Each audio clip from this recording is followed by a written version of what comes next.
ദൈവനാമം മഹത്വപ്പെടുമാറാകട്ടെ. നമുക്ക് വീണ്ടും ഒരു പ്രാവശ്യം കൂടെ ഇപ്രകാരം ദൈവജന പഠനത്തിനായിട്ട് സഭയായിട്ട് ഒരുമിച്ച് കൂടുവാൻ ദൈവസന്നിധിയിലായിരിക്കുവാൻ ദൈവം സഹായിച്ചു. അതോർത്ത് ദൈവത്തെ സ്തുതിക്കുന്നു. നമ്മള് ബൈബിൾ സർവേയുടെ ക്ലാസ്സുകളാണല്ലോ നാം ഈ ദിവസങ്ങളിൽ നാം ചെയ്തുകൊണ്ടിരിക്കുന്നത്.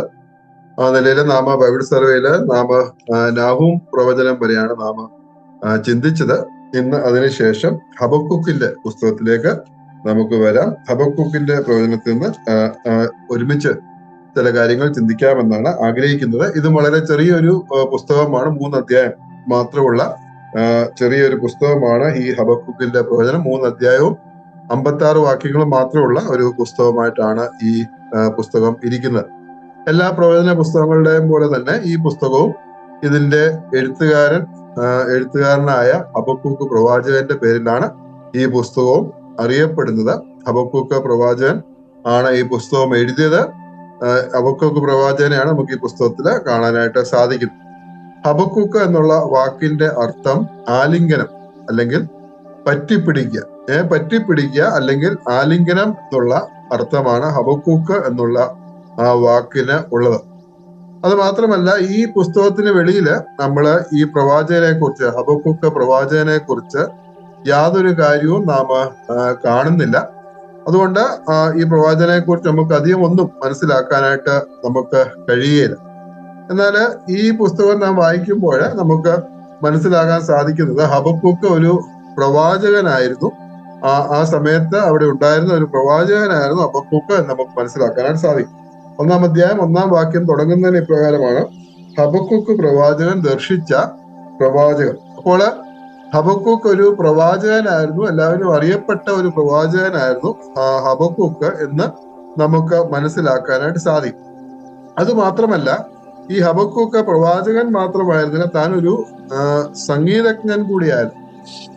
മ്യൂസിഷ്യൻ, അതായത് ഒരു സംഗീതജ്ഞൻ കൂടിയായിരുന്നു ഹബക്കൂക്ക് എന്ന് നമുക്ക് ഈ പുസ്തകത്തിൽ നിന്ന് മനസ്സിലാക്കാനായിട്ട് സാധിക്കും. 3-ാം അധ്യായം 19-ാം വാക്യം, അതായത് അവസാന വാക്യത്തിന്റെ അവസാനം, ഈ പ്രവചനം അവസാനിക്കുന്നത് സംഗീത പ്രമാണിക്ക തന്ത്രിനാദത്തോടെ എന്ന് പറഞ്ഞുകൊണ്ടാണ് ഇത് അവസാനിക്കുന്നത്. അപ്പോൾ താന് ഒരു പ്രവാചകൻ മാത്രമായിരുന്നില്ല, ഒരു സംഗീതജ്ഞൻ കൂടെ ആയിരുന്നു നമുക്ക് മനസ്സിലാക്കാം.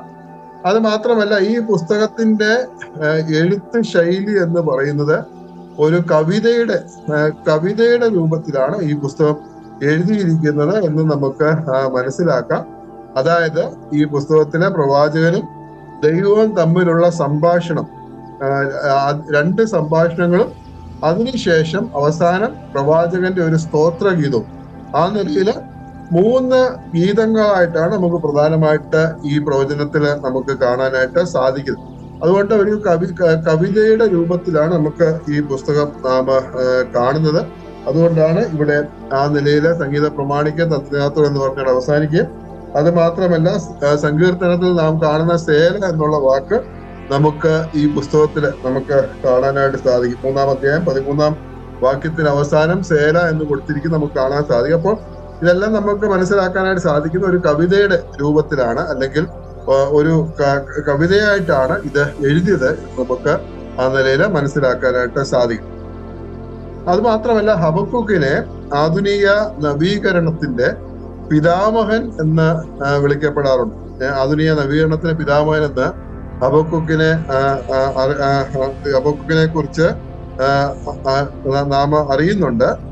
അതിന്റെ കാരണം എന്ന് പറയുന്നത് 2-ാം അധ്യായം 4-ാം വാക്യം വളരെ പ്രസിദ്ധമായിട്ടുള്ള വാക്യമാണ്. 2-ാം അധ്യായം 4-ാം വാക്യത്തില് നീതിമാനോ വിശ്വാസത്താൽ ജീവിച്ചിരിക്കും എന്നുള്ള ആ ഒരു പ്രസ്താവന നമുക്ക് ഈ പ്രവചനത്തിൽ കാണാം. അപ്പോൾ നീതിമാൻ വിശ്വാസത്താൽ ജീവിച്ചിരിക്കും, അത് പുതിയ നിയമത്തില് അപ്പോസ്തലൻ പൗലോസ് 3 പ്രാവശ്യം ആ വാക്യം കോട്ട് ചെയ്യുന്നതായിട്ട് നമുക്ക് കാണാം.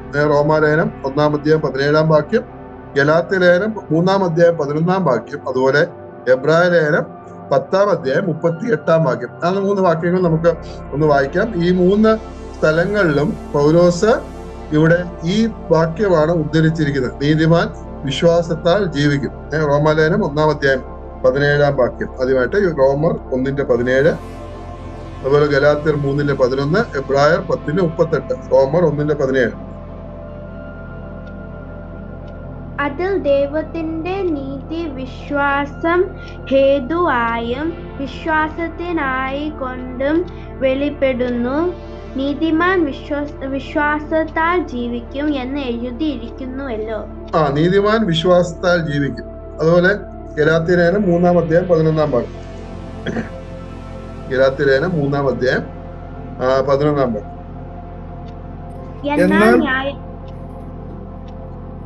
ന്യായപ്രമാണത്താൽ ആരും ദൈവത്തിന് നീതീകരിക്കപ്പെടുന്നില്ല എന്നത് സ്പഷ്ടം. നീതിമാൻ വിശ്വാസത്താൽ ജീവിക്കും. നീതിമാൻ വിശ്വാസത്താൽ ജീവിക്കും. അവിടെ നമുക്ക് അത് കാണാൻ സാധിക്കും. അതുപോലെ എബ്രായലേഖനം 10-ാം അധ്യായം 38-ാം വാക്യം. എബ്രായലേഖനം 10-ാം അധ്യായം 38-ാം വാക്യം. എന്നാൽ എന്റെ നീതിമാൻ വിശ്വാസത്താൽ ജീവിക്കും, പിന്മാറുന്നുവെങ്കിൽ എന്റെ നീതിമാൻ വിശ്വാസത്താൽ ജീവിക്കും. അപ്പോൾ ഈ ഒരു ഉദ്ധരണി 3 പ്രാവശ്യം പുതിയ നിയമത്തില് എബ്രായലേഖനം പൗലോസ് എഴുതിയാണെന്ന് നാം വിശ്വസിച്ചുകൊണ്ട് നാം പറയുകയാണെങ്കിൽ പൗലോസ് 3 പ്രാവശ്യം പുതിയ നിയമത്തില് ഈ ഉദ്ധരണി ഉപയോഗിച്ചിരിക്കുന്നതായിട്ട് നമുക്ക് മനസ്സിലാക്കാം. അപ്പോൾ ഈ ആശയം ഹബക്കുക്കിൽ നിന്ന് പൗലോസിന് ലഭിച്ചു. അതുപോലെ പിന്നീട് പൗലോസിൽ നിന്ന് അത് മാർട്ടിൻ ലൂഥറിന് ലഭിക്കുകയും അത് മുഖാന്തരം ഒരു വലിയ നവീകരണത്തിന് തുടക്കം കുറിക്കുകയും ചെയ്തു. അതുകൊണ്ട് ആധുനിക നവീകരണത്തിന്റെ പിതാമഹൻ എന്ന് ഹബക്കുക്ക് അറിയപ്പെടാറുണ്ട്. ആ നിലയിൽ നമുക്ക് ഹബക്കുക്കിനെ മനസ്സിലാക്കാനായിട്ട് സാധിക്കും. അതുകൊണ്ട് ഏത് പ്രതിസന്ധി ഘട്ടത്തിലും ദൈവത്തിൽ പരിപൂർണമായിട്ട് വിശ്വസിച്ച് ഹബക്കുക്കിന്റെ പേരിന്റെ അർത്ഥം ഞാൻ ആദ്യം പറഞ്ഞതുപോലെ പറ്റിപ്പിടിക്കുക അല്ലെങ്കിൽ ആലിംഗനം ചെയ്യുക. പറ്റിപ്പിടിക്കുക എന്നുള്ളതാണ് ഹബക്കുക്ക് എന്നുള്ള വാക്കിന്റെ അർത്ഥം. അപ്പോൾ ഏത് പ്രതിസന്ധി ഘട്ടത്തിലും ദൈവത്തിൽ പരിപൂർണമായിട്ട് വിശ്വസിച്ച് തന്റെ പേരിന് അനുസരിച്ച് യഹോവയെ മുറുകെ പറ്റിപ്പിടിച്ചുകൊണ്ട് ജീവിക്കുന്ന ഒരു ഹബക്കുക്കിനെയും ആ ഒരു സന്ദേശവും നമുക്ക് ഈ പുസ്തകത്തില് നാം കാണുന്നുണ്ട്. അപ്പോൾ വളരെ പ്രതിസന്ധിയുടെ സമയത്താണ് ഈ പ്രവാചകൻ ശുശ്രൂഷ ചെയ്തത്. അപ്പോൾ ആ പ്രതിസന്ധി ഘട്ടങ്ങളിൽ ദൈവത്തിൽ പരിപൂർണമായിട്ടും ആശ്രയിച്ച് ദൈവത്തെ മുറുകെ പിടിച്ചുകൊണ്ട് ആ ശുശ്രൂഷ നിർവഹിക്കുന്ന ഒരു പ്രവാചകനെ നമുക്ക് കാണാൻ സാധിക്കും. ആ സന്ദേശം നമുക്ക് ഈ പുസ്തകത്തിൽ നമുക്ക് കാണാനായിട്ട് സാധിക്കും. ഇനി ഈ പ്രവചനത്തിന്റെ അല്ലെങ്കിൽ ഈ പുസ്തകത്തിന്റെ കാലം, ഇത് എഴുതിയ അല്ലെങ്കിൽ ഹബക്കുക്ക് ശുശ്രൂഷിച്ച കാലഘട്ടം എന്ന് പറയുന്നത്, നാം ഈ പുസ്തകം നാം വായിക്കുമ്പോൾ 1-ാം അധ്യായം അതിന്റെ 5 മുതൽ 10 വരെയുള്ള വാക്യങ്ങൾ നമ്മൾ വായിക്കുമ്പോൾ നാം വായിക്കുന്നത്, ജാതികളുടെ ഇടയിൽ ദൃഷ്ടി വെച്ച് നോക്കുവിൻ, ആശ്ചര്യപ്പെട്ട് വിസ്മയിപ്പിൻ. ഞാൻ നിങ്ങളുടെ കാലത്ത് ഒരു പ്രവൃത്തി ചെയ്യും, അത് വിവരിച്ചു കേട്ടാൽ നിങ്ങൾ വിശ്വസിക്കുകയില്ല. ഞാൻ ഉഗ്രതയും വേഗതയും ഉള്ള ജാതിയായ കൽദേരെ ഉണർത്തും. അവർ തങ്ങളുടേതല്ലാത്ത വാസസ്ഥലങ്ങളെ കൈവശമാക്കേണ്ടതിന് ഭൂമണ്ഡലത്തിൽ നീളെ സഞ്ചരിക്കുന്നു. അവർ ഘോരവും ഭയങ്കരവുമായുള്ളവർ. അവരുടെ ന്യായവും ശ്രേഷ്ഠതയും അവരിൽ നിന്ന് തന്നെ പുറപ്പെടുന്നു. അവരുടെ കുതിരകൾ പുള്ളിപ്പുലികളെക്കാൾ വേഗതയും വൈകുന്നേരത്തെ ചെന്നായ്ക്കളെക്കാൾ ഉഗ്രതയും ഉള്ളവ. അവരുടെ കുതിര ചേവകൾ ഗർവിച്ചോടിക്കുന്നു. അവരുടെ കുതിര ചേവർ ദൂരത്ത് നിന്ന് വരുന്നു. തിന്നുവാൻ ബന്ധപ്പെടുന്ന കഴുകനെ പോലെ അവർ പറന്നു വരുന്നു. ഇപ്പോൾ ഇവിടെ നാം കാണുന്നത് കൽദേരെ കുറിച്ച് നമുക്ക് കാണാം. കൽദേർ അതായത് ബാബിലോണിയൻ കൽദേരെ അവര് വൻ ശക്തിയായിട്ട് ഉയർന്നിരിക്കുന്ന ഒരു കാലഘട്ടത്തിലാണ് അല്ലെങ്കിൽ കാലത്തിലാണ് ഹബക്കുക്ക് ജീവിച്ചിരുന്നതും പ്രവചിച്ചത്. അപ്പോൾ നാം ഇത് വായിക്കുമ്പോൾ നമുക്ക് മനസ്സിലാവുന്നത്, നേരത്തെ ചിന്തിക്കുകയാണ് നിനവയുടെ നാശം അത് BC 612 സംഭവിച്ചത്. അപ്പോൾ BC 612 നിനവയുടെ നാശത്തിന് ശേഷം ബാബേൽ രാജാവായ നെബൂഖദ്നേസർ അന്നത്തെ വൻ ശക്തിയായിരുന്ന BC 605 അന്നത്തെ വൻ ശക്തിയായിരുന്ന മിസ്രൈമിലെ ഫറവോൻ നെഗോയെ പരാജയപ്പെടുത്തുന്നത് നമുക്ക് കാണാൻ സാധിക്കും. അപ്പോൾ തുടർന്ന് അത് മാത്രമല്ല, അന്നത്തെ വൻ ശക്തിയായിരുന്നു മിസ്രൈം. അപ്പോൾ മിസ്രൈമിനെ പരാജയപ്പെടുത്തി, നിനവയെ പരാജയപ്പെടുത്തി, പിന്നീട് തുടർന്ന് ചുറ്റുമുള്ള ജാതികളെ എല്ലാം ബാബിലോൺ കീഴ്പ്പെടുത്തി അങ്ങനെ മുമ്പോട്ട് പോകുന്ന ഒരു സമയമാണ്. അത് മാത്രമല്ല, ആ സമയത്ത് വലിയ നാശവും രക്തച്ചൊരിച്ചിലും ഉണ്ടായി.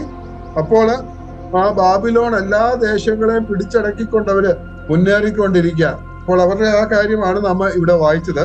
അപ്പോൾ ബാബിലോണിന്റെ ആക്രമണം ഇസ്രായേലിന്റെ അല്ലെങ്കിൽ യഹൂദയുടെ തൊട്ടടുത്ത രാജ്യമായിട്ടുള്ള ലെബാനോൻ വരെ എത്തിയതായിട്ട് നമുക്ക് മനസ്സിലാക്കാം. 2-ാം അധ്യായം 17-ാം വാക്യം വായിക്കാം. 2-ാം അധ്യായം 17-ാം വാക്യം. 2-ാം അധ്യായം 17-ാം വാക്യം.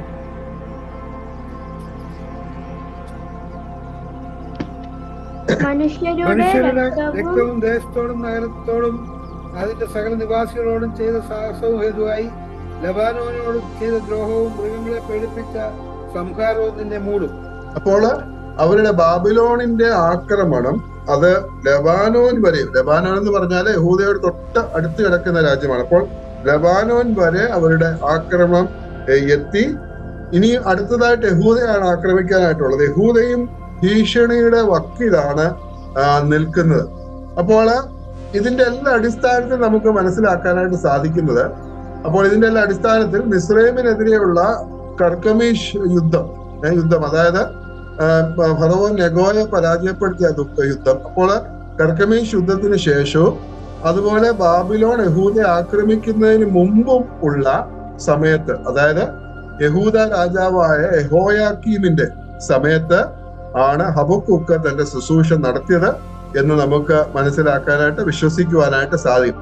അപ്പോൾ മിസ്രൈമിനെ ഇവര് ബാബിലോണിനെ തോൽപ്പിച്ചതിനും അതുപോലെ അതിനുശേഷം യഹൂദയെ ആക്രമിക്കുന്നതിന് തൊട്ടു മുമ്പ് അല്ലെങ്കിൽ മുമ്പുള്ള സമയത്താണ് ഹബക്കൂക്ക് തന്റെ ശുശ്രൂഷ നടത്തിയത് നമുക്ക് മനസ്സിലാക്കാനായിട്ട് സാധിക്കും. ഈ പ്രവചനം വായിക്കുമ്പോൾ നമുക്ക് മനസ്സിലാക്കാൻ സാധിക്കും ദൈവാലയം അപ്പോഴും നിലനിൽക്കുന്നുണ്ട്. ദൈവാലയം അപ്പോഴും അത് തകർക്കപ്പെട്ടിട്ടില്ല, നിലനിൽക്കുന്നുണ്ട്. അതായത് നെബൂഖദ്നേസറിന്റെ ആക്രമണം വളരെ അടുത്തെത്തി, പക്ഷെ ഇതുവരെ ആക്രമിച്ചിട്ടില്ല. അതിന്റെ തൊട്ടു മുമ്പുള്ള സമയത്താണ് ഹബക്കൂക്ക് തന്റെ ശുശ്രൂഷ നടത്തുന്നത്. 2-ാം അധ്യായം 20-ാം വാക്യം നാം വായിക്കുമ്പോൾ അവിടെ ദേവാലയം ഉള്ളതായിട്ട് നമുക്ക് മനസ്സിലാക്കാം. 2-ാം അധ്യായം 20-ാം വാക്യം, യഹോവ തന്റെ വിശുദ്ധ മന്ദിരത്തിലുണ്ട്, സർവ്വഭൂമിയും അവന്റെ സന്നിധിയിൽ മൗനമായിരിക്കട്ടെ. അപ്പോൾ വിശുദ്ധ മന്ദിരം, അതായത് ദൈവാലയം അപ്പോഴും ഉണ്ട്. അതുകൊണ്ട് നെബൂഖദ്നേസർ രാജാവിന്റെ ആക്രമണത്തിന് തൊട്ടു മുമ്പുള്ള സമയം, അതായത് യഹൂദ രാജാവായിട്ടുള്ള യഹോയാക്കീം രാജാവിന്റെ തൊട്ടു മുമ്പുള്ള സമയത്ത്, അല്ലെങ്കിൽ ആ സമയത്താണ് ഹബക്കൂക്ക് തന്റെ ശുശ്രൂഷ നടത്തിയത് എന്ന് നമുക്ക് കാണാം. ദേവാലയം നശിപ്പിക്കുന്നതിന് മുമ്പ് ആയിരുന്നു ഹബക്കൂക്കിന്റെ പ്രവചനകാലം എന്ന് നമുക്ക് മനസ്സിലാക്കാനായിട്ട് സാധിക്കും. ഇനിയും ഈ പ്രവചനത്തിന് ഉദ്ദേശം, ഉദ്ദേശത്തോടെ നാം ചിന്തിക്കുകയാണെങ്കിൽ ഇവിടെ ഞാൻ ആദ്യം പറഞ്ഞ പോലെ 3 ഘട്ടങ്ങളായിട്ടാണ് ഈ പുസ്തകം നാം കാണുന്നത്. 3 കവിതകളായിട്ടാണ് നാം കാണുന്നത്. ആദ്യത്തെ 2 ദൈവവും ഹബക്കൂക്കും തമ്മിലുള്ള, പ്രവാചകനും തമ്മിലുള്ള സംഭാഷണമാണ്.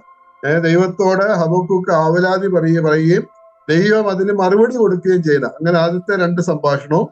പിന്നീട് തന്റെ ആ ചോദ്യങ്ങൾക്കെല്ലാം ഉത്തരം ലഭിച്ചു, അതിൽ താൻ സന്തോഷിക്കുകയും അവസാനം ഒരു സ്തോത്ര ഗീതം ഹബക്കൂക്ക് പാടുകയും ചെയ്യുന്നതാണ്. നാം ആ നിലയിൽ 3 ഭാഗങ്ങളായിട്ടാണ് ഈ പുസ്തകം നമുക്ക് മനസ്സിലാക്കാനായിട്ട് സാധിക്കുന്നത്. അപ്പോൾ 1-ാം അധ്യായം അതിന്റെ 2 മുതൽ 4 വരെയുള്ള വാക്യങ്ങൾ നമ്മൾ വായിക്കുമ്പോൾ, 1-ാം അധ്യായം 2 മുതൽ 4 ഉള്ള വാക്യങ്ങള്, യഹോവയെ എത്രത്തോളം ഞാൻ അയ്യം വിളിക്കുകയും നീ കേൾക്കാതിരിക്കുകയും ചെയ്യും, സാഹസം നിമിത്തം ഞാൻ എത്രത്തോളം നിന്നോട് നിലവിളിക്കുകയും നീ രക്ഷിക്കാതിരിക്കുകയും ചെയ്യും. നീ എന്നെ നീതികേട് കാണുമാറാക്കുന്നതും പീഡനം വെറുതെ നോക്കുന്നതും എന്തിന്? കവർച്ചയും സാഹസവും എന്റെ മുമ്പിലുണ്ട്, കലഹം നടക്കുന്നു, ശണ്ട ഉളവായി വരും.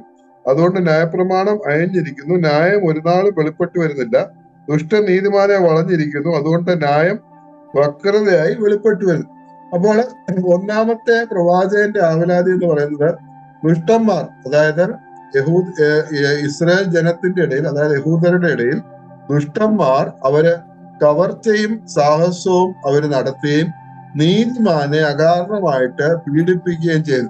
അപ്പോൾ ഇതൊക്കെ സംഭവിക്കുമ്പോഴും ദുഷ്ടന്മാർ ഇങ്ങനെ ഇതൊക്കെ ചെയ്യുമ്പോഴും, നീതിമാനെ പീഡിപ്പിക്കുകയൊക്കെ ചെയ്യുമ്പോഴും ഇതിന്റെ ഒക്കെ മധ്യത്തിൽ ദൈവം മൗനമായിരിക്കുന്നത് എന്തിനാണ് എന്ന് താന് ചോദിക്കുന്നു. ആ ചോദ്യവുമായിട്ടാണ് ഹബക്കൂക്ക് നല്ല പ്രവാചകം ഈ പ്രവചനം ആരംഭിക്കുന്നത്. നാമും പലപ്പോഴും ഈ ചോദ്യം ദൈവത്തോട് നമ്മളും ഒരുപക്ഷെ ചോദിച്ചിട്ടുണ്ട്. എത്രമാത്രം അക്രമങ്ങൾ ഈ ലോകത്തിൽ നടന്നിട്ടും, നീതിമാന്മാർ എത്രമാത്രം ആക്രമിക്കപ്പെട്ടിട്ടും, ദുഷ്ടന്മാരുടെ ദുഷ്ടത അത് വർദ്ധിച്ചു വരുന്നിട്ടും എന്തുകൊണ്ടാണ് ദൈവം അതിന് ഉത്തരം നൽകാത്തത്, ദൈവം മൗനമായിട്ടിരിക്കുന്നത്? അപ്പോൾ അങ്ങനെയുള്ള ചോദ്യം ചോദിച്ചുകൊണ്ടാണ് ഹബക്കൂക്ക് തന്റെ പ്രവചനം ആരംഭിക്കുന്നത്. എന്നാൽ 1-ാം അധ്യായം 5 മുതൽ 11 വാക്യങ്ങളില് ദൈവം അതിന് കൊടുത്ത മറുപടിയാണ് നാം കാണുന്നത്. അപ്പോൾ ആ മറുപടി എന്ന് പറഞ്ഞാൽ, ദുഷ്ടന്മാരായ സ്വന്തം ജനത്തെ ശിക്ഷിക്കാനായിട്ട് ദൈവം ഭയങ്കരന്മാരായിട്ടുള്ള കൽദയരെ ഉണർത്തും. അതുകൊണ്ട് അത് മുഖാന്തരം ദുഷ്ടന്മാർ ശിക്ഷിക്കപ്പെടുമെന്നും പ്രവാചകന് അവിടെ മറുപടി ലഭിച്ചു. അപ്പോൾ തീർച്ചയായിട്ടും ഈ ദുഷ്ടന്മാർക്ക് ന്യായവിധി കൊണ്ട് ദൈവം അവരെ ശിക്ഷിക്കും. അതുകൊണ്ട് അവരെ ശിക്ഷിക്കാനായിട്ട് ദൈവം കൽദയരെ, അതായത് ബാബിലോണ്യരെ അയക്കുകയും അവരിലൂടെ ഈ ന്യായവിധി അവരെ ശിക്ഷിക്കുകയും ചെയ്യും എന്നുള്ള ഉത്തരം ആ ഒരു മറുപടി പ്രവാചകന് ലഭിക്കുകയുണ്ട്. അപ്പോഴാണ് വേറൊരു പ്രശ്നം അവിടെ ഉണ്ടാകുന്നത്. അപ്പോൾ ബാബിലോണ്യരെയാണ് ദൈവം നിയോഗിക്കുന്നത് തന്റെ സ്വന്തം ജനത്തിലെ ദുഷ്ടന്മാരെ, അല്ലെങ്കിൽ ഈ നിലയിൽ കവർച്ചയും സാഹസവും ഒക്കെ ചെയ്യുകയും നീതിമാന്മാരെ പീഡിപ്പിക്കുകയും ചെയ്യുന്നവരെ അല്ലെങ്കിൽ ശിക്ഷിക്കുവാനായിട്ട് കൽദയരെയാണ് ദൈവം ഉണർത്തുകയും അയക്കുവാനായിട്ടും പോകുന്നത്. അപ്പോൾ മറ്റൊരു പ്രശ്നം അവിടെ ഉണ്ടായി. പ്രവാചകന് മറ്റൊരു സംശയം അവിടെ ഉണ്ടായി. അപ്പോൾ അതെന്ന് പറഞ്ഞാല് നാം അതിന്റെ 1-ാം അധ്യായം 12 മുതൽ 2-ാം അധ്യായം 1 വരെ നാം വായിക്കുമ്പോൾ അവിടെ പ്രവാചകന്റെ സംശയം എന്ന് പറഞ്ഞാൽ, അപ്പോൾ ഈ കൽദയര് എന്ന് പറഞ്ഞാൽ ബാബിലോണില്, ഈ കൽദയരെന്ന് പറഞ്ഞാൽ അവർ യഹൂദരെക്കാളും ക്രൂരന്മാരായിട്ടുള്ള ആളുകളാണ്. യാതൊരു ധൈര്യമില്ലാത്ത ആളുകളാണ് ബാബിലോണ്യര്. അപ്പോൾ ഈ യഹൂദരെക്കാട്ടിലും ക്രൂരന്മാരായിട്ടുള്ള ബാബിലോണ്യരെ ദൈവം അവരിലും ദുഷ്ടത കുറഞ്ഞ ജനത്തെ പീഡിപ്പിക്കുന്നതിന് ദൈവം അയക്കുന്നു. അത് ദൈവം എത്രത്തോളം നോക്കിക്കൊണ്ടിരിക്കും, അതാണ് പ്രവാചകന്റെ സംശയം. ഈ ബാബിലോണിൽ ഇവരെക്കാളും ദുഷ്ടന്മാരാണ്, ദൈവത്തിന്റെ സ്വന്തം ജനമായിട്ടുള്ള യഹൂദിനേക്കാളും ദുഷ്ടന്മാരാണ് ബാബിലോണിൽ. അപ്പോൾ ആ ബാബിലോണിലാണ് ദൈവം അയക്കുന്നത് ഇവരെ ശിക്ഷിക്കാനായിട്ട്. അപ്പോൾ അവരുടെ അക്രമവും സാഹസവും എത്രമാത്രം ദൈവം എത്രത്തോളം നോക്കിക്കൊണ്ടിരിക്കും. അപ്പോൾ അതിന് ദൈവം മറുപടി നൽകുന്നത് 2-ാം അധ്യായം 2 മുതൽ 5 വരെയുള്ള വാക്യങ്ങൾ നാം വായിക്കുമ്പോൾ അവിടെ നാം കാണുന്ന അഹങ്കാരികളായിട്ടുള്ള കൽദയരെ നിലനിൽക്കുകയില്ല, അവര് തീർച്ചയായിട്ടും ശിക്ഷിക്കപ്പെടും എന്നുള്ള ആ ഒരു കാര്യം ദൈവം പറയുന്നതായിട്ട് നമുക്ക് മനസ്സിലാക്കാനായിട്ട് സാധിക്കും. എന്നാൽ ഇതിന്റെ ഒക്കെ മധ്യത്തിലാണ് നാം ആദ്യം വായിച്ച വാക്യം, എന്റെ നീതിമാൻ വിശ്വാസത്താൽ ജീവിക്കും. ഇങ്ങനെ വളരെ പ്രയാസങ്ങളും പ്രതിസന്ധികളും ഒക്കെ നിറഞ്ഞു വരുമ്പോൾ അവിടെ ദൈവം പറയുന്ന ഒരു കാര്യം, എന്നാൽ ഇതിന്റെ ഒക്കെ മധ്യത്തിൽ നീതിമാൻ വിശ്വാസത്താൽ ജീവിച്ചിരിക്കും എന്ന് ദൈവം അരുളി ചെയ്യുന്നതായിട്ട് നമുക്ക് മനസ്സിലാക്കാനായിട്ട് സാധിക്കും. അപ്പോൾ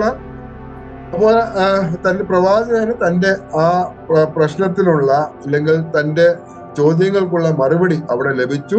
ദുഷ്ടൻ തീർച്ചയായിട്ടും അവന് ശിക്ഷയുണ്ട്. അത് മാത്രമല്ല പീഡിപ്പിക്കുന്നവർക്ക് തീർച്ചയായിട്ടും ശിക്ഷയുണ്ട്. ആ കൽദയരെയും ദൈവം ന്യായം വിധിക്കും, അവരും തീർച്ചയായിട്ടും ശിക്ഷിക്കപ്പെടും എന്നുള്ള ആ ഒരു മറുപടി ലഭിച്ച് ആ മറുപടിയിൽ തൃപ്തനായ പ്രവാചകൻ ഒരു സ്തോത്ര ഗീതത്തോടുകൂടെ ഈ പുസ്തകം അവസാനിപ്പിക്കുന്ന ആ മനോഹരമായിട്ടുള്ള കാഴ്ചയാണ് നമുക്ക് ഈ ഹബക്കൂക്കിന്റെ പ്രവചനത്തിൽ നമുക്ക് കാണാനായിട്ട് സാധിക്കും. ഇനിയും ഈ പുസ്തകത്തിന്റെ ഉള്ളടക്കത്തിലേക്ക് നമ്മൾ വരികയാണെങ്കിൽ, കണ്ടന്റ് അല്ലെങ്കിൽ ഉള്ളടക്കത്തിലേക്ക് നാം വരികയാണെങ്കിൽ, ഞാൻ പറഞ്ഞ പോലെ 3 ഭാഗമായിട്ടാണ് ഈ പുസ്തകം നാം കാണുന്നത്. 1-ാം അധ്യായം 1 മുതൽ 12 വരെയുള്ള വാക്യങ്ങളില് പ്രവാചകനും ദൈവവും തമ്മിലുള്ള 1-ാമത്തെ സംഭാഷണമാണ്. പിന്നീട് 1-ാം അധ്യായം 12 മുതൽ 2-ാം അധ്യായം 20 വരെയുള്ള വാക്യങ്ങളില് പ്രവാചകനും ദൈവവും തമ്മിലുള്ള 2-ാമത്തെ സംഭാഷണം നാം കാണുന്നു. പിന്നീട് 3-ാം അധ്യായം മുഴുവൻ 1 മുതൽ 19 വരെയുള്ള വാക്യങ്ങള് 3-ാം അധ്യായം മുഴുവനും അവിടെ പ്രവാചകന്റെ സ്തോത്ര ഗീതം നാം കാണുന്നുണ്ട്. അപ്പോൾ ഇങ്ങനെ 3 നമുക്ക് ഈ 3 ഭാഗങ്ങളായിട്ടാണ് ഈ പുസ്തകം നാം മനസ്സിലാക്കുന്നത്. അപ്പോൾ 1-ാം അധ്യായം 1 മുതൽ 12 വരെയുള്ള വാക്യങ്ങൾ പ്രവാചകനും ദൈവവും തമ്മിലുള്ള 1-ാമത്തെ സംഭാഷണമാണ്. അപ്പോൾ അതില് ഞാൻ ആദ്യം പറഞ്ഞ പോലെ 1-ാം അധ്യായം 1 മുതൽ 4 വരെയുള്ള വാക്യങ്ങളില് ഇസ്രായേലിന്റെ പാപവും അവിടെ ദൈവത്തിന്റെ മൗനവും പ്രവാചകൻ ആ ദൈവത്തോട് ചോദിക്കുകയാണ്. അപ്പോൾ ഇസ്രായേൽ ഇത്രമാത്രം പാപം ചെയ്യുകയും സാഹസവും അക്രമവും ഒക്കെ വർദ്ധിക്കുകയും ചെയ്യുന്ന സമയത്ത് ദൈവം എന്തുകൊണ്ടാണ് മൗനമായിട്ടിരിക്കുന്നത്? അത് പ്രവാചകന്റെ ചോദ്യമാണ് 1-ാം അധ്യായം 1 മുതൽ 4 വരെയുള്ള വാക്യങ്ങളില്. അപ്പോൾ ദൈവത്തിന്റെ മറുപടി 1-ാം അധ്യായം 5 മുതൽ 11 വരെയുള്ള വാക്യങ്ങളില്. അപ്പോൾ അതിന് ദൈവത്തിന്റെ മറുപടിയാണ്, കൽദയരുടെ ആക്രമണം തീർച്ചയായിട്ടും ഉണ്ടാകും, അത് വളരെ ആസന്നമായിട്ട് തന്നെ ഉണ്ടാകും. കൽദയരെ, ദുഷ്ടന്മാരായിട്ടുള്ള കൽദയരെ ദൈവം ഉണർത്തും എന്ന് നമുക്ക് അവിടെ കാണാം. ദൈവത്തിന്റെ മറുപടി നമുക്ക് ആ നിലയിൽ മനസ്സിലാക്കാനായിട്ട് സാധിക്കും. പിന്നെ രണ്ടാമത്തെ സംഭാഷണവും ദൈവവും പ്രവാചകനും തമ്മിലുള്ള രണ്ടാമത്തെ സംഭാഷണം 1-ാം അധ്യായം 12-ാം വാക്യം മുതൽ 2-ാം അധ്യായം 20 വരെ, അതായത് 2-ാം അധ്യായത്തിന്റെ അവസാനം വരെ ദൈവവും പ്രവാചകനും തമ്മിലുള്ള രണ്ടാമത്തെ സംഭാഷണം നമ്മൾ കാണുന്നത്. അതില് 1-ാം അധ്യായം 12 മുതൽ 2-ാം അധ്യായം 1 വരെയുള്ള വാക്യങ്ങളില് അവിടെ പ്രവാചകന്റെ സംശയമാണ്, പ്രവാചകന്റെ ആവലാതിയാണ്, കൽദേയരുടെ ക്രൂരതയും അതിൽ ദൈവത്തിന്റെ മൗനവും. അപ്പോൾ കൽദേയരെ ദൈവം ഉണർത്തി കൽദേയരെ അയക്കുന്നു. അവർ വളരെ ക്രൂരന്മാരായിട്ടുള്ള ആളുകളാണ്. അവരെ ദൈവം അയക്കുമ്പോൾ അതിൽ ദൈവം മൗനമായിട്ടിരിക്കുന്നു. അപ്പോൾ അത് പ്രവാചകന്റെ ആ ഒരു ആവലാതിയാണ്. അപ്പോൾ അതിന്റെ ഉത്തരമാണ് 2-ാം അധ്യായം 2 മുതൽ 20 വാക്യങ്ങൾ നാം കാണുന്നത്. അവിടെ ഇസ്രായേലിന് തീർച്ചയായിട്ടും വിടുതലുണ്ടാവും. ഇസ്രായേലിന്റെ വിടുതല്, അതുപോലെ കൽദേയരെ ദൈവം ന്യായം വിധിക്കും. അപ്പോൾ ഇസ്രായേലിന്റെ വിടുതലും കൽദേയരുടെ ന്യായവിധിയും അവിടെ സംഭവിക്കും എന്ന് അവിടെ ദൈവം പ്രവാചകന് മറുപടി കൊടുക്കുക. പിന്നീട് 3-ാം അധ്യായം എന്ന് പറഞ്ഞാൽ 3-ാം അധ്യായം 1 മുതൽ 19 വാക്യങ്ങൾ, അതായത് 3-ാം അധ്യായം മുഴുവനായിട്ടും പ്രവാചകന്റെ സ്തോത്രഗീതമാണ്. തന്റെ അപരാധികൾക്കൊക്കെയും മറുപടി ദൈവത്തിങ്കിൽ നിന്ന് ലഭിച്ചു, അതുകൊണ്ട് താൻ വളരെ സന്തോഷിച്ചു. ആ ദൈവത്തിന് ഒരു സ്തോത്രഗീതം താൻ അവിടെ പാടുന്നതായിട്ട് നാം കാണും. അപ്പോൾ എല്ലാ പ്രശ്നങ്ങൾക്കും മറുപടി ലഭിച്ചതുകൊണ്ട് താൻ ദൈവത്തിന് സ്തുതിഗാനം പാടുന്നത് നമുക്ക് മനസ്സിലാക്കാം.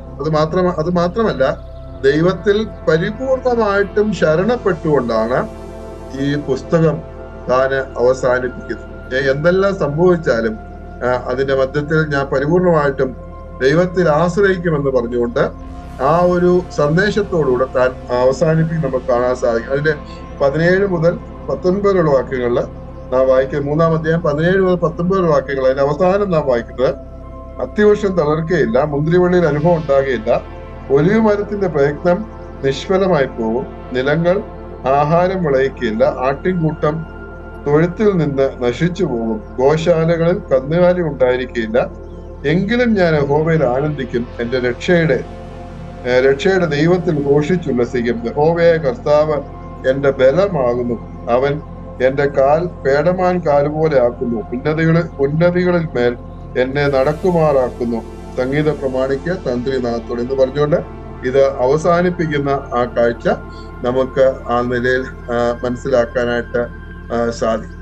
അപ്പോൾ എന്തെല്ലാം പ്രശ്നമുണ്ടായാലും അതിന്റെ മധ്യത്തിൽ അത്യവർഷം തളർക്കുകയില്ല, മുന്തിരിവള്ളിയിൽ അനുഭവം ഉണ്ടാകുകയില്ല, ഒരു മരത്തിന് പ്രയത്നം നിഷ്ഫലമായി പോകും, ലോകപ്രകാരമുള്ള എല്ലാ സമ്പത്തും എല്ലാം നശിച്ചാലും, എന്തെല്ലാം പ്രശ്നങ്ങൾ ഉണ്ടായാലും പ്രയാസങ്ങൾ ഉണ്ടായാലും അവിടെ പ്രവാചകൻ പറയുകയാണ്, എങ്കിലും ഞാൻ യഹോവയിൽ ആനന്ദിക്കും, എന്റെ രക്ഷയുടെ ദൈവത്തിൽ ഘോഷിച്ചുല്ലസിക്കും. എന്തെല്ലാം നഷ്ടമുണ്ടായാലും എന്തെല്ലാം പ്രതിസന്ധികൾ ഉണ്ടായാലും അതിന്റെ മധ്യത്തിൽ ഞാൻ യഹോവയിൽ ആനന്ദിക്കും, എന്റെ രക്ഷയുടെ ദൈവത്തിൽ ഘോഷിച്ചുല്ലസിക്കും എന്ന് പറഞ്ഞുകൊണ്ട് അവിടെ പ്രവാചകൻ തന്റെ പ്രവചനം അവസാനിപ്പിക്കുന്നതായിട്ട് നമുക്ക് മനസ്സിലാക്കാനായിട്ട് സാധിക്കും. ഇപ്പോൾ ഈ വാക്യങ്ങൾ, ഈ അവസാനത്തെ വാക്യങ്ങൾ അനേകർക്ക് പ്രചോദനം നൽകിയിട്ടുള്ള, അനേക ദൈവമക്കൾക്ക്, അനേക വിശ്വാസികൾക്ക് പ്രചോദനം നൽകിയിട്ടുള്ള, വിശ്വാസ ജീവിതത്തിൽ മുമ്പോട്ട് പോകാനായിട്ട് വളരെ ഊർജം നൽകിയിട്ടുള്ള വാക്യങ്ങളായിട്ടാണ് ഇരിക്കുന്നത്. നമുക്ക് ഈ ലോകത്തിൽ അനേക പ്രതിസന്ധികൾ നമ്മുടെ ജീവിതത്തിൽ വരും.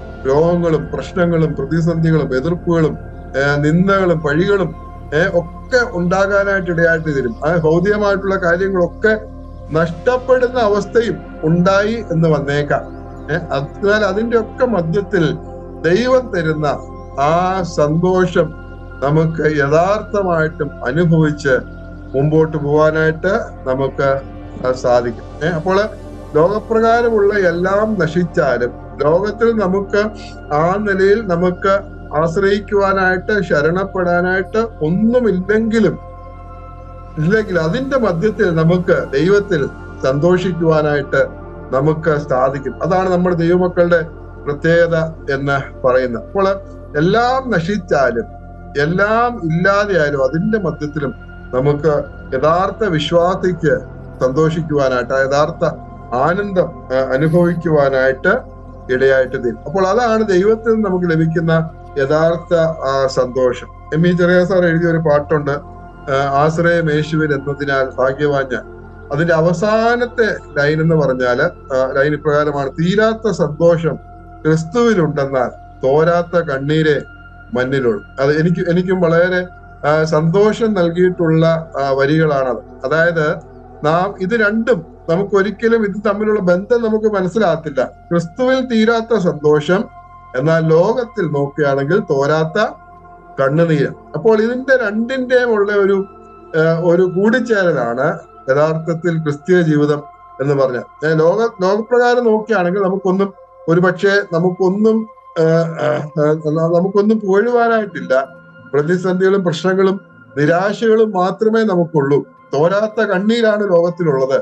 എന്നാൽ ക്രിസ്തു അതിന്റെ മധ്യത്തിലും നമുക്ക് തോരാത്ത കണ്ണുനീരുണ്ടെങ്കിൽ, ഈ മഞ്ഞിൽ തോരാത്ത കണ്ണുനീരാണെങ്കിലും നമുക്ക് ക്രിസ്തുവിൽ അതിന്റെ മധ്യത്തില് തീരാത്ത സന്തോഷം, അളവില്ലാത്ത സന്തോഷം നമുക്ക് അനുഭവിക്കുവാനായിട്ട് നമുക്ക് സാധിക്കും. അതുകൊണ്ട് ഈ ലോകത്തിലെ ഭൗതിക കാര്യങ്ങൾ നമ്മുടെ ആത്മീയ സന്തോഷത്തിനെ, ക്രിസ്തീയ സന്തോഷത്തിനെ ഒരു വിധത്തിലും ബാധിക്കാനായിട്ട് പാടില്ല. അതിന്റെ ഒക്കെ മധ്യത്തിൽ നമുക്ക് സന്തോഷിക്കുവാനായിട്ട്, നമുക്ക് മുമ്പോട്ട് പോകാനായിട്ട് നമുക്ക് സാധിക്കും. അപ്പോൾ ആ ഒരു സന്ദേശം നൽകിക്കൊണ്ടാണ് ഈ പ്രവചന പുസ്തകം, ഈ ഹബക്കൂക്കിന്റെ പ്രവചനം അവസാനിക്കുന്നത് എന്ന് നമുക്ക് മനസ്സിലാക്കാം. അതുകൊണ്ട് ചെറിയൊരു പുസ്തകമാണ്, പക്ഷെ അനേക ആത്മീയ കാര്യങ്ങൾ, എന്റെ നീതിമാൻ വിശ്വാസത്താൽ ജീവിക്കും, അതുപോലുള്ള കാര്യങ്ങൾ നമുക്ക് ഈ പുസ്തകത്തിൽ കാണാനായിട്ട് സാധിക്കും. അതുകൊണ്ട് എല്ലാ പ്രിയപ്പെട്ടവരും ഈ പുസ്തകം ഇന്ന് തന്നെ ഒരു പ്രാവശ്യം വായിക്കണം. വളരെ പെട്ടെന്ന് നമുക്ക് വായിച്ചു തീർക്കാവുന്ന ഒരു പുസ്തകമായിട്ടാണ്. 56 വാക്യങ്ങൾ മാത്രമേ ഉള്ളൂ. ഒറ്റ ഇരിപ്പിൽ തന്നെ നമുക്ക് വായിച്ചു തീർക്കാനായിട്ട് സാധിക്കുന്ന ഒരു പുസ്തകമായിട്ടാണ് ഈ ഹബക്കൂക്കിന്റെ പ്രവചനം ഇരിക്കുന്നത് എന്ന് നമുക്ക് മനസ്സിലാക്കാം. ഇനിയും ഈ പുസ്തകത്തിന്റെ ചില പ്രത്യേകതകളിലേക്ക് നാം വരികയാണെങ്കിൽ ഇവിടെ നാം ഈ കഴിഞ്ഞ ദിവസങ്ങളൊക്കെ നാം പല പ്രവചന പുസ്തകങ്ങളും ചെറിയ പ്രവാചകന്മാരുടെ പുസ്തകങ്ങളും നാം ചിന്തിച്ചപ്പോൾ ദൈവപരമായിട്ടുള്ള ഇസ്രായേലിനെ പീഡിപ്പിച്ചവരില് 3 ജാതികൾ അവര് മുന്നിട്ട് നിൽക്കുന്നതായിട്ട് നമുക്ക് മനസ്സിലാകാം. 3 ജാതികൾ അവരെ പീഡിപ്പിക്കുന്നതായിട്ട്, ദൈവജനമായിട്ടുള്ള ഇസ്രായേലിനെ അല്ലെങ്കിൽ യഹൂദരെ പീഡിപ്പിക്കുന്നതില് 3 ജാതികൾ എപ്പോഴും മുന്നിട്ട് നിന്നു. അതില് അവർക്കുള്ള ഈ 3 ജാതികൾക്കുമുള്ള ന്യായവിധി പ്രഖ്യാപിക്കുന്നതിനായിട്ട് ദൈവം 3 പ്രവാചകന്മാരെ ദൈവം എഴുന്നേൽപ്പിച്ചു. അതിൽ ഒന്നാമത്തേത് ഏദോമിന്റെ നാശത്തെ കുറിച്ച് ഓബദ്യാവ് പ്രവചിക്കുന്നുണ്ട്. ഏദോമിന് നാശം വരും, അവര് ഇസ്രായേൽ ജനത്തെ പീഡിപ്പിച്ചവരാണ്. ഏദോമിന്റെ നാശം അത് ഓബദ്യാവ് പ്രവചിക്കുന്നു. അതുപോലെ നിനവയുടെ നാശം നഹൂം പ്രവാചകൻ, കഴിഞ്ഞ പ്രാവശ്യം നാം ചിന്തിച്ചത് നിനവയുടെ നാശം നഹൂം പ്രവാചകനും, അതുപോലെ ബാബിലോണിന്റെ നാശം ഹബക്കൂക്ക് പ്രവാചകനും അവിടെ പ്രവചിക്കുന്നതായിട്ട് നമുക്ക് മനസ്സിലാക്കാനായിട്ട് സാധിക്കും. രണ്ടാമതായിട്ട് ഈ പുസ്തകത്തിന് പ്രത്യേകത, ഹബക്കൂക്ക് എന്ന വാക്കിനെ നമ്മൾ ചിന്തിച്ചതുപോലെ പറ്റിപ്പിടിക്കുക അല്ലെങ്കിൽ ആലിംഗനം ചെയ്യുക എന്നുള്ളതാണ്. പറ്റിപ്പിടിക്കുക എന്നുള്ള അർത്ഥമാണ് ഹബക്കൂക്ക് എന്നുള്ള വാക്കിന് ഉള്ളത്. നാം ചിന്തിച്ചതുപോലെ ഏത് വിഷമഘട്ടത്തിലും ഏത് പ്രതിസന്ധി ഘട്ടത്തിലും ദൈവത്തെ പറ്റിപ്പിടിക്കുന്ന, ദൈവത്തിൽ പരിപൂർണമായിട്ടും ആശ്രയിച്ച് ദൈവത്തെ പറ്റിപ്പിടിക്കുന്ന ഒരു പ്രവാചകനെ നമുക്ക് കാണാനായിട്ട് സാധിക്കും. നമ്മുടെ ജീവിതത്തിലും ദൈവത്തെ പറ്റിപ്പിടിച്ചുകൊണ്ട്, ദൈവത്തോട് ചേർന്നിരുന്നു, ദൈവത്തെ പറ്റിപ്പിടിച്ചുകൊണ്ട് ഏതവസരത്തിലും ദൈവത്തെ വിടാതെ ദൈവത്തെ പറ്റിപ്പിടിച്ച് ദൈവത്തിൽ പരിപൂർണമായിട്ടും ആശ്രയിച്ച് മുമ്പോട്ട് പോകാനായിട്ട് നമുക്ക് ഇടയാട്ടെ. ഈ പ്രവാചകന്റെ ജീവിതത്തിലും ശുശ്രൂഷയിലും പല നിലയിലുള്ള വിഷമഘട്ടങ്ങളും പ്രതിസന്ധികളും ഉണ്ടായി. പക്ഷെ അതിനൊക്കെ മധ്യത്തിൽ ദൈവത്തെ പരിപൂർണമായിട്ട് ആശ്രയിക്കുക, ദൈവത്തെ പറ്റിപ്പിടിക്കുകയും ചെയ്യുന്ന ആ ഒരു കാഴ്ച നമുക്ക് കാണാനായിട്ട് സാധിക്കും. മൂന്നാമത്തെ പ്രത്യേകത എന്ന് പറഞ്ഞാൽ ഞാൻ ആദ്യം പറഞ്ഞതുപോലെ നവീകരണത്തിന്റെ പിതാമഹൻ എന്ന ഹബക്കൂക്ക് അറിയപ്പെടുന്നതാണ്. നവീകരണത്തിന്റെ പിതാമഹൻ. 2-ാം അധ്യായം 4-ാം വാക്യം നാം വായിച്ചു, നീതിമാൻ വിശ്വാസത്താൽ ജീവിച്ചിരിക്കും. ഇത് വളരെ പ്രസിദ്ധമായിട്ടുള്ള വാക്യമാണ്. എന്റെ നീതിമാൻ വിശ്വാസത്താൽ ജീവിക്കും. അത് ഹബക്കൂക്കിൽ നിന്ന് പൗലോസിന് പ്രചോദനം ലഭിക്കുകയും പൗലോസിന്റെ എഴുത്തുകളില് പ്രധാനമായിട്ട് 3 പ്രാവശ്യം കുറഞ്ഞത് ഇത് ഉദ്ധരിക്കുകയും ചെയ്യുന്നത് നമുക്ക് കാണാനായിട്ട് സാധിക്കും. അപ്പോൾ നീതിമാൻ വിശ്വാസത്താൽ ജീവിക്കും. വിശ്വാസം എന്നുള്ളത് പൗലോസിന്റെ ഒരു വലിയ ഒരു വിഷയമായിരുന്നു തന്റെ എഴുത്തുകളിലെല്ലാം. അപ്പോൾ അതിന് പ്രചോദനമായി തീർന്നത് ഈ ഹബക്കൂക്കിന്റെ പ്രവചനം 2-ാം അധ്യായം 4-ാം വാക്യം. അപ്പോൾ ഈ വാക്യം പൗലോസിനെ സ്വാധീനിക്കുകയും അതുപോലെ പിന്നീട് നാം ചിന്തിച്ചതുപോലെ മാർട്ടിൻ ലൂതറിനെ ഈ വാക്യം സ്വാധീനിക്കുകയും നവീകരണത്തിലേക്ക്, വലിയൊരു നവീകരണത്തിലേക്ക് നയിക്കുകയും ചെയ്തു. അപ്പോൾ ഹബക്കൂക്ക് 2-ാം അധ്യായം 4-ാം വാക്യമാണ് ആധുനിക നവീകരണത്തിന് ആധാരമായിട്ടുള്ള വാക്യം. അതുകൊണ്ട് ഹബക്കൂക്ക് ആധുനിക നവീകരണത്തിന്റെ പിതാമഹനായിട്ട് നമുക്ക് കാണാനായിട്ട് സാധിക്കും. അതുപോലെ ഹബക്കൂക്ക് 2-ാം അധ്യായം 4-ാം വാക്യം ആദ്യം യൂറോപ്പിനെയും തുടർന്ന് സർവ്വ ലോകത്തിനെയും പ്രകമ്പനം കൊള്ളിച്ച വാക്യമായിട്ടാണ് ഇരിക്കുന്നത്. നീതിമാൻ വിശ്വാസത്താൽ ജീവിക്കും. പ്രതികൂലങ്ങളുടെ മധ്യേ എങ്ങനെ ജീവിക്കണമെന്ന് ഹബക്കൂക്ക് നമ്മെ പഠിപ്പിക്കുന്നു. അനേക പ്രതികൂലങ്ങൾ, പ്രതിസന്ധികൾ ജീവിതത്തിൽ വരാം. പ്രതിസന്ധികൾ നമ്മുടെ ജീവിതത്തിൽ ഉണ്ടാകാം. അതിന്റെ മധ്യത്തിൽ ദൈവത്തിൽ പരിപൂർണമായിട്ടും വിശ്വസിച്ച് ദൈവത്തെ ആശ്രയിച്ച് നീതിമാൻ വിശ്വാസത്താൽ ജീവിക്കും. പ്രതിസന്ധികൾ എന്തുതന്നെയാണെങ്കിലും വിശ്വാസത്താൽ നമുക്ക് മുമ്പോട്ട് പോകാനായിട്ട് നമുക്ക് സാധിക്കും. അതുകൊണ്ട് പ്രതികൂലങ്ങളുടെ മധ്യേ എങ്ങനെ ജീവിക്കണം എന്ന് ഹബക്കൂക്ക് നമ്മെ പഠിപ്പിക്കുന്നു. അങ്ങനെ പഠിപ്പിക്കുന്ന ഒരു മനോഹരമായിട്ടുള്ള ഒരു പഴയ നിയമ പ്രവചന പുസ്തകമാണ് ഹബക്കൂക്കിന്റെ പ്രവചനം എന്ന് പറയുന്നത്.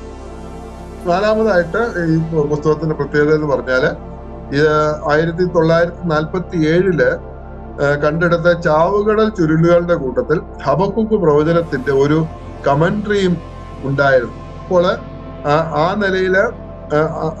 നിലയില് പണ്ട് മുതലേ അല്ലെങ്കിൽ പഴയ നിയമ കാലത്ത് തന്നെ ഹബക്കൂക്കിന്റെ പുസ്തകം അല്ലെങ്കിൽ പ്രവചനത്തിന് വളരെ പ്രാധാന്യം യഹൂദന്മാരെ കൽപ്പിച്ചിരുന്നതായിട്ട് നമുക്ക് മനസ്സിലാക്കാൻ സാധിക്കും. അതുകൊണ്ടാണ് ആ പ്രവചനത്തിൽ പ്രത്യേകമായിട്ടുള്ള കമന്ററി ഉണ്ടായിരുന്നു.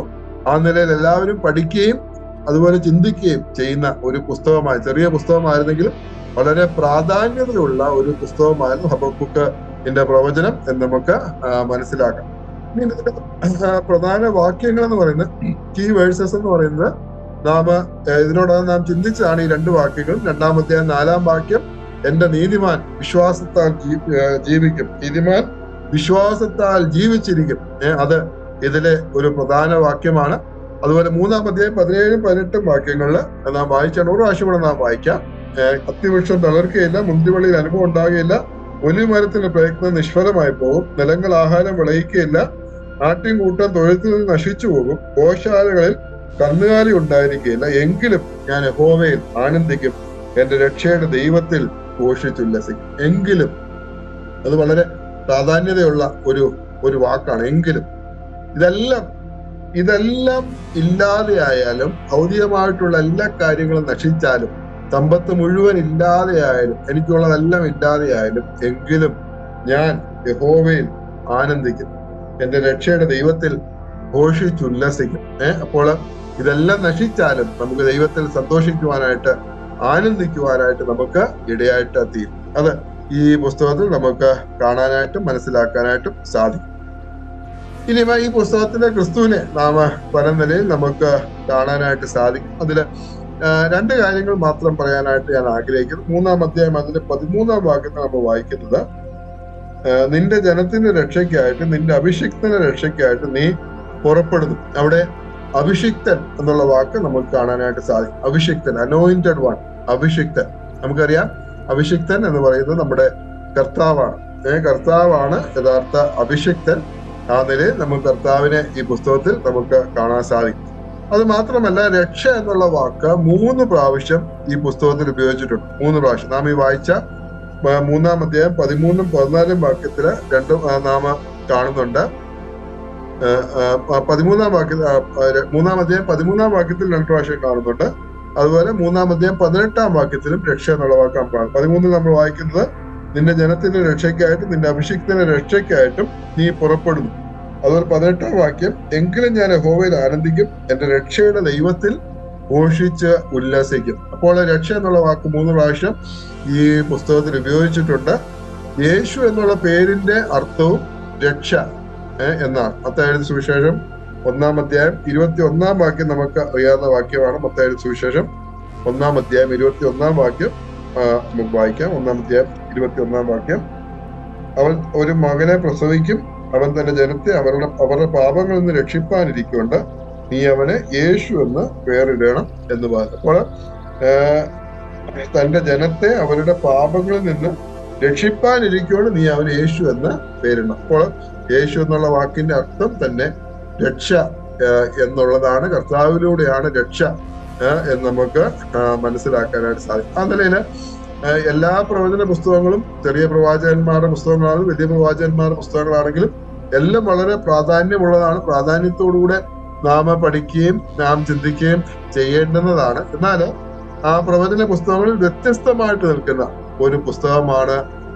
ഹബക്കൂക്ക് പ്രവചനം. അത് പഴയ നിയമത്തിൽ മാത്രമല്ല പുതിയ നിയമത്തിലും ഈ പുസ്തകം വളരെ വളരെ അത്ഭുതകരമായിട്ട് പ്രവർത്തിക്കുകയുണ്ടായി. ഈ പുസ്തകത്തിലെ വാക്യം ആണ് ആധുനിക നവീകരണത്തിന് ആധാരമായിട്ട് തീർന്നത്.